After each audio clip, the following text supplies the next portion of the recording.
साथियों नमस्कार, जय हिंद। साथियों, ज्ञान एवं पाठ्यक्रम के अंतर्गत अध्याय 1 में शिक्षा त्रिमुखी प्रक्रिया है, एजुकेशन इज ट्राइपोलर प्रोसेस, इस विषय पर आज बातचीत करेंगे।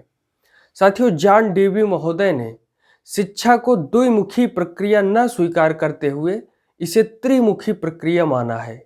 जॉन डेवी महोदय का कथन है कि शिक्षा में शिक्षक और शिष्य के अतिरिक्त एक तृतीय तत्व भी है, और वह तृतीय तत्व क्या है? वह तृतीय तत्व सामाजिक शक्तियां हैं। सामाजिक शक्तियां समाज या सामाजिक वातावरण के माध्यम से शिक्षक और शिष्य को विषय सामग्री देती हैं। इसी विषय सामग्री को हम विस्तृत अर्थ में पाठ्यक्रम या शिक्षाक्रम कहते हैं।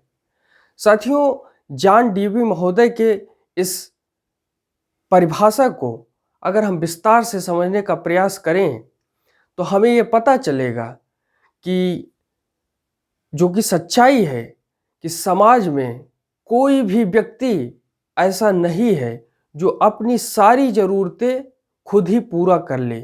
उसे हर कदम पर समाज की आवश्यकता होगी, उसे हर कदम पर समाज की ज़रूरत पड़ेगी, और इसलिए सामाजिक शक्तियाँ और सामाजिक वातावरण के माध्यम से शिक्षक और शिष्य को विषय सामग्री देती है। जैसे समाज की क्या आवश्यकता है? हमें बिजली की आवश्यकता है तो इलेक्ट्रिकल साइंस, तारों की नेटवर्किंग, इसकी व्यवस्था हुई।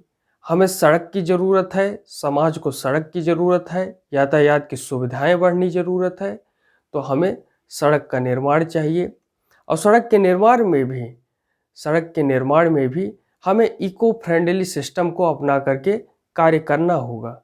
समाज के लिए जो भी चीज़ें उपयोगी हैं उन सभी के विषयों पर शिक्षा के माध्यम से प्रकाश डालना, ये जो है हमें सब विषय सामग्री प्रोवाइड करती है।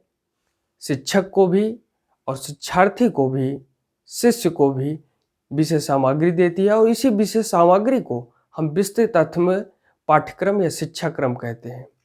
पाठ्यक्रम में साइंस के स्टूडेंट साइंस की बातें करते हैं, फिजिक्स केमिस्ट्री मैथ की बातें करते हैं, जो कि बहुत ज़्यादा आवश्यक है। फिजिक्स में आज इलेक्ट्रिकल साइंस, मैकेनिकल साइंस, ये सारी बातें हुई। केमिस्ट्री में आज दवाइयाँ बन रही हैं, वैक्सीन बन रही है। ये सभी किसके कारण हो रहा है? केमिस्ट्री के कारण हो रहा है। और क्यों हो रहा है? क्योंकि समाज की ज़रूरत है। मैथ हो गया, बड़े से बड़े समस्याओं को सुलझाने के लिए। आर्किटेक्चर में भी मैथ का बहुत बड़ा रोल होता है। मैथ से हम गणितीय विवेचन कर सकते हैं।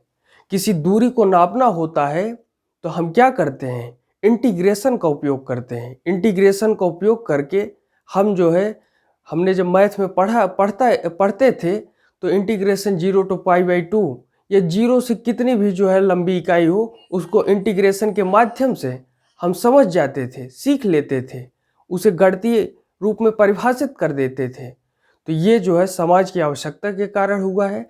कॉमर्शियल सेक्टर हो, कॉमर्स हो, व्यापारियों के लिए, व्यापारी वर्ग के लिए कैसे सिस्टम चले, इसको भी शिक्षा का विषय बनाया गया। आर्ट की बात हो, मनोविज्ञान की बात हो, साइकोलॉजी की बात हो, हर विषय को समाज की दृष्टि से, समाज के उपयोग में लाने के लिए विषय सामग्रियां बनाई गई हैं। शिक्षा के माध्यम से उसे बच्चों को पढ़ाने के लिए और बच्चों को उस प्रवीण बनाने के लिए, समाज में उपयोगी बनाने के लिए इस विषय सामग्री को अपनाया जाता है। सामाजिक तत्व पर बल देते हुए ड्यूबी ने लिखा है कि बालक को उस समाज में और उस समाज के लिए रहना है जिसका कि वह सदस्य है, अतः उसका विकास समाज में और समाज द्वारा ही हो सकता है। साथियों, आपने देखा होगा कि जब हम बड़े हो रहे थे और तब हमारे माता पिता ये कहते थे, खास करके आपके पिताजी कहते थे कि अब बच्चा बड़ा हो गया है, अब इनको जो है समाज में जाना चाहिए, समाज के बीच उठना बैठना चाहिए, शादी विवाह अटेंड करनी चाहिए, लोगों से बातचीत करनी चाहिए, बुजुर्गों का सम्मान करना चाहिए, सामाजिक समरसता बनानी चाहिए। तो इस बात पर आपके पिताजी बल देते थे। क्यों बल देते थे?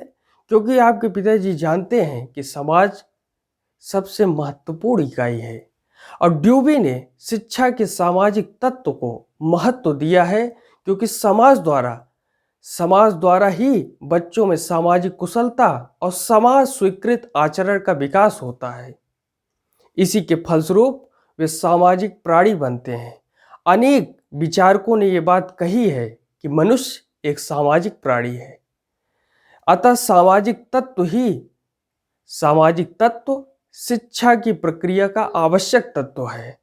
तो आज हमने शिक्षा एक त्रिमुखी प्रक्रिया है इस विषय के विस्तार में बहुत सारी बातें जानी। इसके साथ किसी अन्य विषय के साथ फिर मिलेंगे। धन्यवाद। जय हिंद।